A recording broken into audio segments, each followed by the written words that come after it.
The two Turkish-made T129 ATAK helicopters delivered to the country last March are now fully mission-capable, the Philippine Air Force announced recently. Colonel Maynard Mariano, Philippine Air Force spokesperson, said this means that the air assets are ready for their role as a strike aircraft, with the crew and the pilots done with the training and ready to be employed in areas needed. The two helicopters were announced fully mission-capable after the conclusion of the May 2022 Sanay Tudla 2 exercises, in Capas, Tarlac. The T129s are assigned to the Philippine Air Force's 15th Strike Wing based at the Major Danilo Atienza Air Base in Sangley Point, Cavite City. As for the geographic assignment, this is something that we cannot disclose, Mariano said.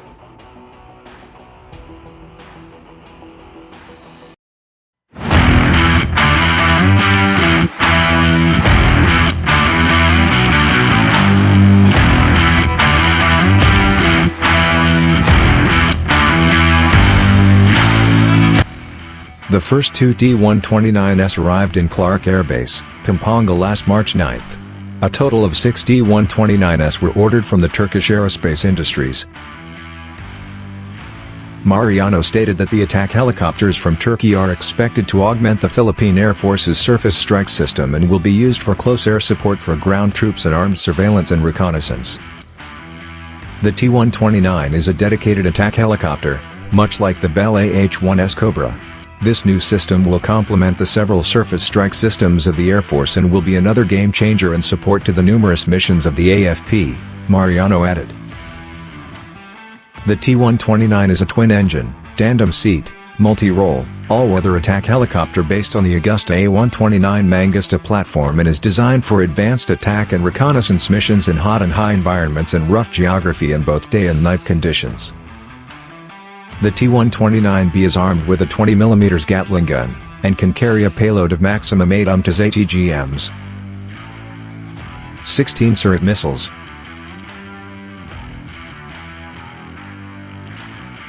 8 air-launched Stinger, and 76 70mm unguided rockets.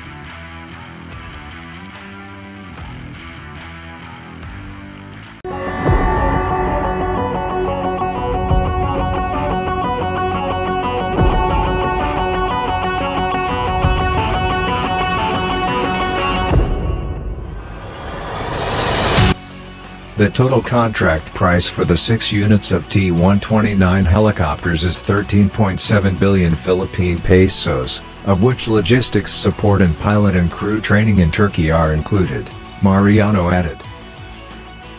The contract for the acquisition of the Turkish ATAK helicopters was signed by Defense Secretary Delfin Lorenzana in July 2020. It is worth noting that a similar deal, this time between Turkey and Pakistan, was scrapped, due to America's refusal to grant an export license for the helicopter's engine and other parts. This left Pakistan with no choice but to abandon the deal and start looking at Chinese-made helicopters. The Philippine deal, fortunately, did not suffer the same fate. The Philippine Air Force is seeking to acquire dedicated but affordable ATAK helicopters to augment its fleets of lightly armed helicopters, such as the MG-520 and AW-109E, which are both being used for counterterrorism and ground support missions. What air asset should the Philippine Air Force acquire next? Let us know in the comments section. And please do watch out for our next video only here on Tiger, Philippines.